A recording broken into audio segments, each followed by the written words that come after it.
Noontime show na It's Showtime, patong-patong na pala ang mga reklamo bago pa ang naging viral na issue na subuan ng cake nila Vice Ganda at Ayon Perez. Inilabas na nga ng Movie and Television Review and Classification Board o MTRCB, ang kanilang naging desisyon para sa noontime show na It's Showtime. Ito nga ay pagpapataw ng 12-day suspension sa show. Maraming mga It's Showtime fans ang nagalit sa MTRCB dahil sa desisyon nilang ito, ngunit hindi nila alam na marami na pala tong violations.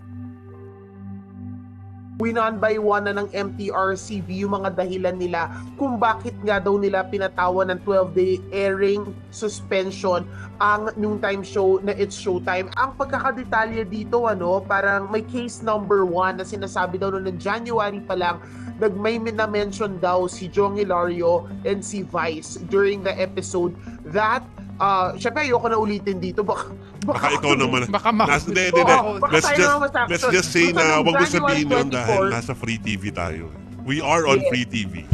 Yeah, so no January 24 may na-mention daw sila na word, which is of course bawal nga ma-mention, and sinasabi nila kung maulit daw yung nature na yon, they will deal with it more severely. Case number 2, may na-mention ulit sila si Bong Navarro this time sa June 3 episode of this year, at yun ulit yung pinataw na kung may ma-mention daw sila severely ng similar word or that same word ay magkakaroon sila ng severe na punishment. Magkaroon din daw sila ng prior warning dahil noong January 9 nagkaroon daw ng episode na may sinabi daw pertaining bawal na linggo pertaining to the attire and performance ni Kim Duenas in the Girl on Fire segment. Feb 14 daw iyon. And apart from that, sabi nga ng MTRCB, naka-receive na sila ng multiple complaints regarding the noontime show, which the board dismissed in the spirit of fairness and equity, such as number 1, complaints regarding Ram Panalo segment money game where hosts were paired together to catch play money using their lips. Complaints regarding the allegedly suggestive macho dancing in one of the show segments, and complaints regarding the wardrobe malfunctions of nip slips of one of the performers, to which MTRCB issued a memorandum urging stakeholders to exercise prudence in securing their talents' clothing during performances. May kaapat pa na complaint allegedly inappropriate wearing of barong Tagalog daw ng isa sa mga hosts. So we're waiting po anong sagot dito syempre nung noontime show at syempre ng ABS-CBN.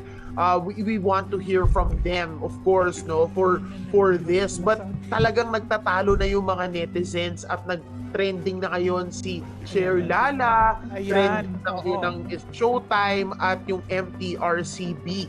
What will happen next, di ba?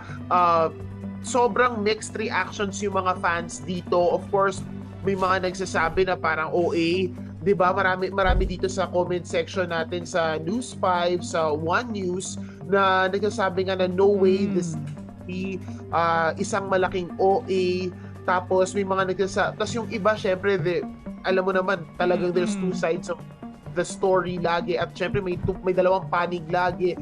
May nagsabi naman na medyo mabait pa raw yung MTRCB dahil kung mas mahigpit daw yung namumuno, baka daw isang Juan. Pero yung iba talaga hindi makapaniwala na sinasabi nila only in the Philippines na nangyayari yung ganitong klaseng mga bagay. So, we will give you updates as soon as it happens.